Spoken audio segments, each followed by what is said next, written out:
this is just concerning the leader who is about to come for Kenya, okay? The presidency who is about to come.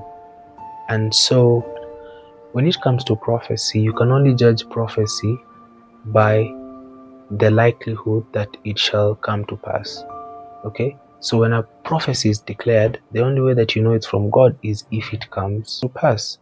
And I will just mention, I'll not mention the person, but I will mention the qualities of that leader and what that leader will do. Then when it comes to happen, you will remember that I mentioned this. So number one, the leader who is coming next will do away with tribalism, okay? So that sort of politics is coming to an end. The next leader will not vie on a political angle. On a tribal angle. They will not have that tribal cocoonism, you know. The next leader will be voted unanimously from across the different demography. Real quick, Luo kingpinship. Real quick. Jeff, if I want to talk about that, first of all, I want to take this opportunity to thank the great people of Nyanza region for having that trust. You saw the numbers, and numbers never lie. Numbers spoke, and that is why some of our party officials are so scared, because they've seen the numbers. Jeff, we were at 33%, followed by my father, Dr. Oburu Odinga, at 10%, Gladys Wanga at 7%, and the rest at 1%, the likes of Badi and Wandais at 1%, and Raymond Omolo 0.something%. Jeff, that tells you clearly. But leave the Luo kingpin aside. I want to be a national kingpin, a Kenyan kingpin. That is the most important thing, Jeff, because we want to transform lives for Kenyans, irrespective of where they come from. A Luo in Kisumu experiences the same challenges as a Kikuyu in Kiharu constituency, as a Somali in Garissa, and every other place. Kenyans experience the same challenges. The challenges of corruption, challenges of unemployment, challenges of high cost of living. So all these formations that you see that are tribal based, they're not going anywhere. They're going to be formed, yes, they will be there, but they are not going to produce the next leader. The next leader is going to come from a tribeless tribe. So this issue of tribalism is dying in Kenya once and for all.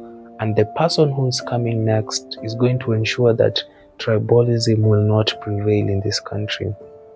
Number two, the leader who is coming next for Kenya will rule with an iron fist when it comes to corruption and stolen wealth.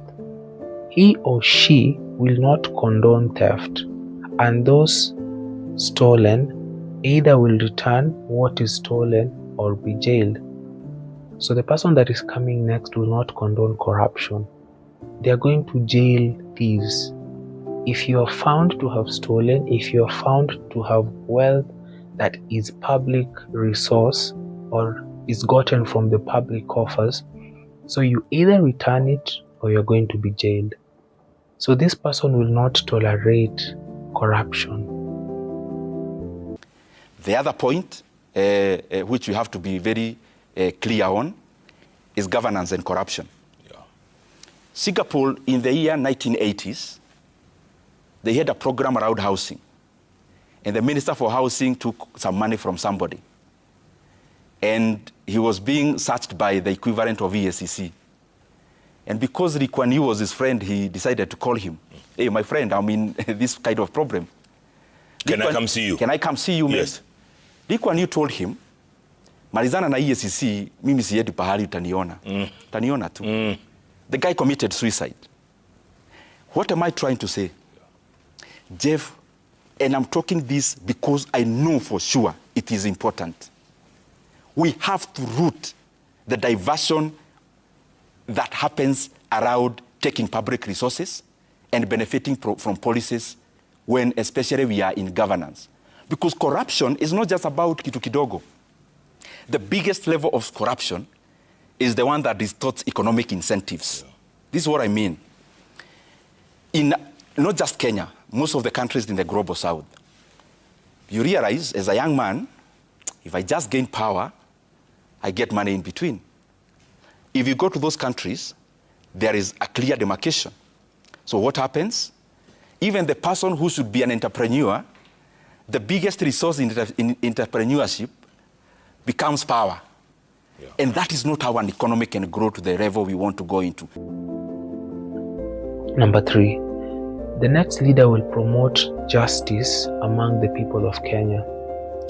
We have seen a lot of injustices that have been done in this country.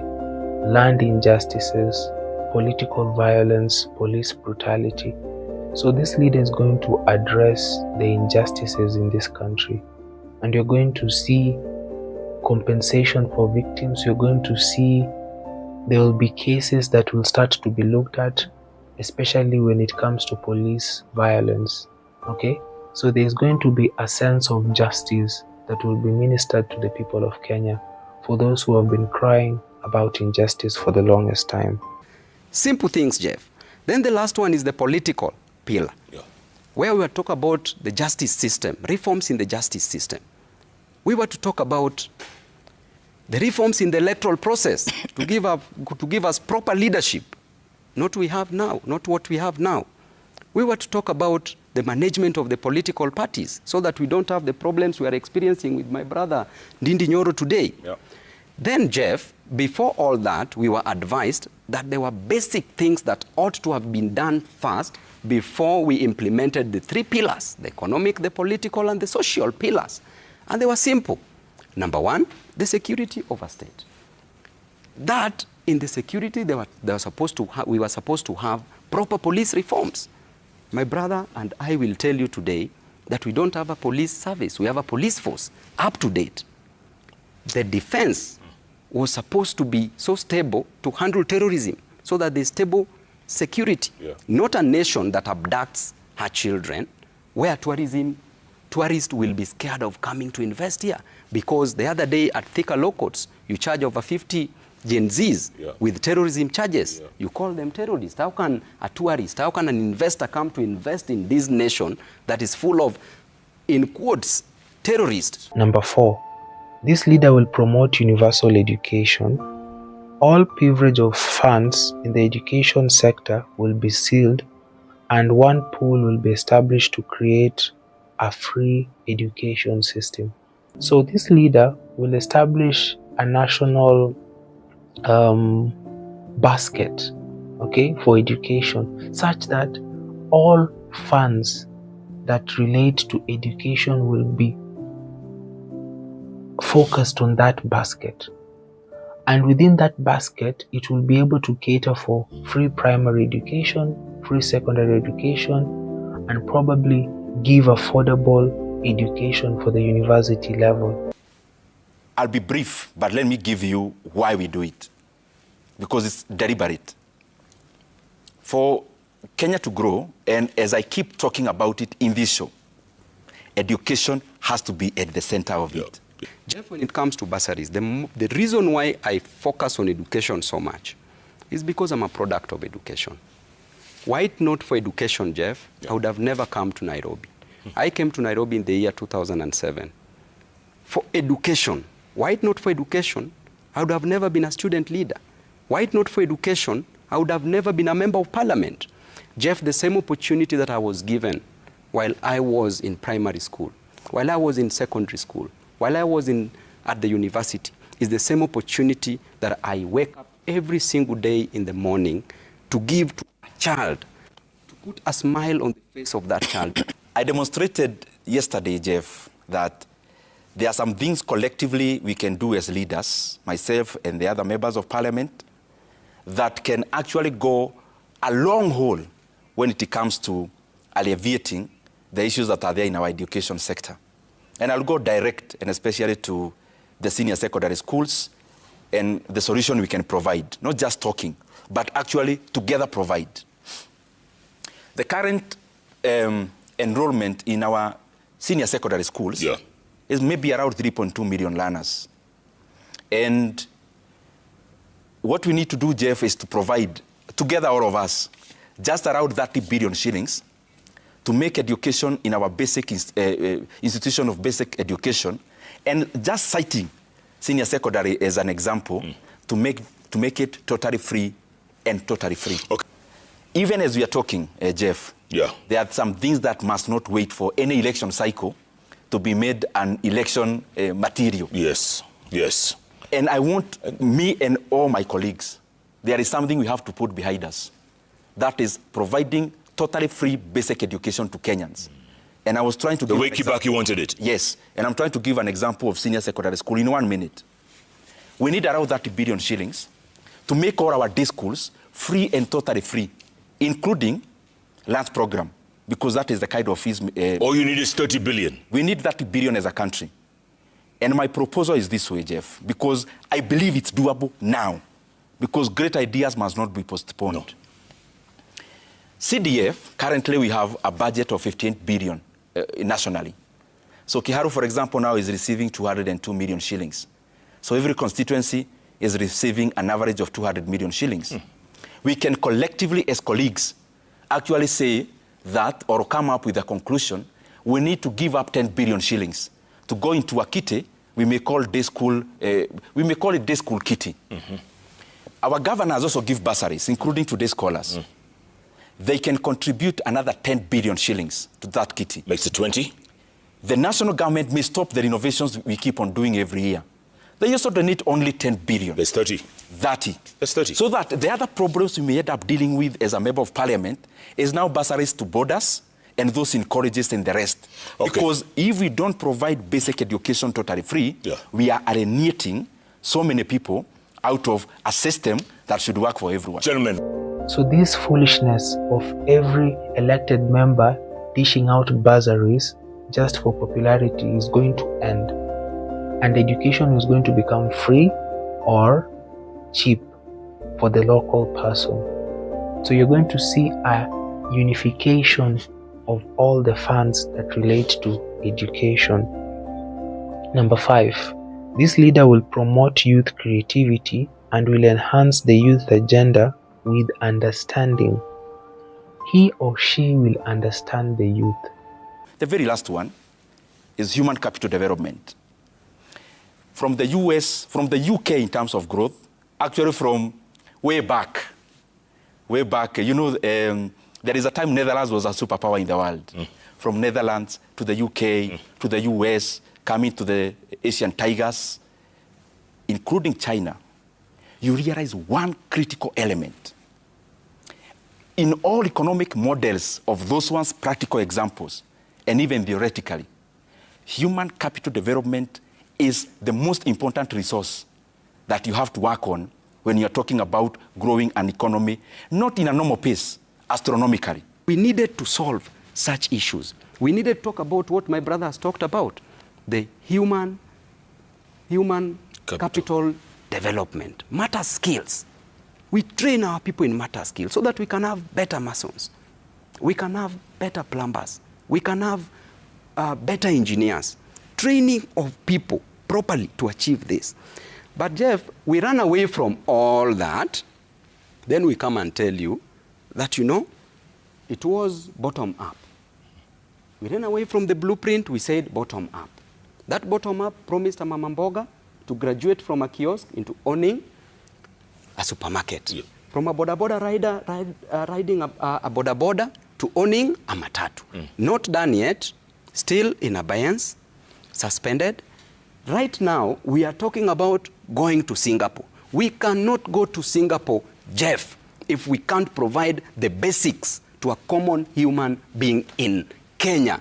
Basic needs. We cannot go to Singapore when a common man is hungry. Most of the leaders we have are just quoting general things, but this person that is being elected is going to be specific on the programs that they are doing that are relevant to the youth as at now, will provide jobs to the youth as at now, and are going to be beneficial to the growth and the development of the youth. So this is a leader who understands the youth, meaning this leader is in touch with the needs of the youth. The next point, importation cartels will be dismantled and farmers' produce will be prioritized. So we know about the cartels in Kenya. We know about the cartels who deny the farmers the chance to succeed because they want to import rice, they want to import sugar, they want to import maize flour. So they cripple the ability of the local farmer, or the government diverts its purchasing from exhausting what is available or what is availed by the local farmer, and then they focus on importing because there is a clique of people, there is a cartel that has connections within the government. All those cases, it was deliberate. Yeah. Let's even not jump there. If you go, for example, to a country like China, how it grew from around 1978, coming all the way, Deng Xiaoping's time, Yeah. deliberate. If you go to, in terms of General Park in South Korea, deliberate policy. Simple line, one. South Korea was export-led economy. Just that. So everything else that the economy was doing, every production, was industrialization, which is based on exporting. So the next leader will bring a modicum of decorum to the leadership status of who a leader should be in Kenya. So we are going to respect leadership again. We are going to see leaders who show integrity, who have morality, who value morals in society. This is something that needs to be built up again in this country, because we are losing it, and the younger generation have spiraled out of control because there are no role models in society to model the values of an ethical leader. So we need such leaders back, and the next leader is going to model this. Didi, what are your plans? What's your ambition? Is Moranga too small for you? You want to go the whole hog? It's not small, neither the job I have is either not small, because many people look for the positions we occupy. We are privileged to have that opportunity. Even when I vied to be MP for Kiharu, especially in my first term, we were a lineup of many qualified Kenyans. And I am glad that I got that opportunity. So it's a big job, and I am very, very privileged and grateful to have it. And in generality, Jeff, what I can say, and especially because I know there are many young, youthful politicians who are watching us, and those who would want to venture into politics. Just to share my opinion out of experience, I have seen that in Kenya, we have a very high supply of aspirants of whatever position, which is good. I mean, that is democracy. But we have a lot of work to do in having leaders in waiting. I want you to have those two definitions, and especially those who are watching, especially those who want to venture into politics. I have been involved in even the national campaign, as you know. Yes. I have been involved in my own campaign, being elected. And I have come to observe that many times we are very obsessed with wanting to gain power. And therefore we put in all our resources in capturing power. And power is important because you can't bring about change when you don't have the instruments of power. But I've seen, and especially given this campaign that we did, you can easily get elected, but probably you are not prepared from day one. So when you get elected in whichever position, MP, president, governor, and you had not actually figured out, and you are not a leader in waiting in terms of you already understood the job, you prepared for it, what ends up happening is that a lot of time is spent doing nothing because the leader is being capacitated, first of all, in terms of learning. Yeah. Let me bring this home, because I want to do it with as much respect as possible to everyone. When President Kibaki took over, you could tell the man was prepared. He was prepared because he was around, and he had reserved time to also know what Kenya needs. So that's why immediately he was sworn in. Within 100 days, we had free basic education. So if you realize now the same, you put it in this economy now, you realize we have spent so much time learning in the job. So when you spend so much time learning in the job, then you ask yourself as a leader, To whose advantage is that? Because by the time you are being employed by the Kenyan people, you must be very ready that from day one, you're already doing some changes. So I've been taking a lot of time, and I can tell you in terms of even talking to so many leaders about this, and also talking to myself, that Kenya, in whatever position, whatever our aspirations, be that person who, if you're called for the job today, do you have the capacity to do it in terms of, do you understand Kenya, what Kenya needs, or do you understand your constituency, are you ready? MP, whatever it is, so that by the time it comes, you can do the changes. Okay.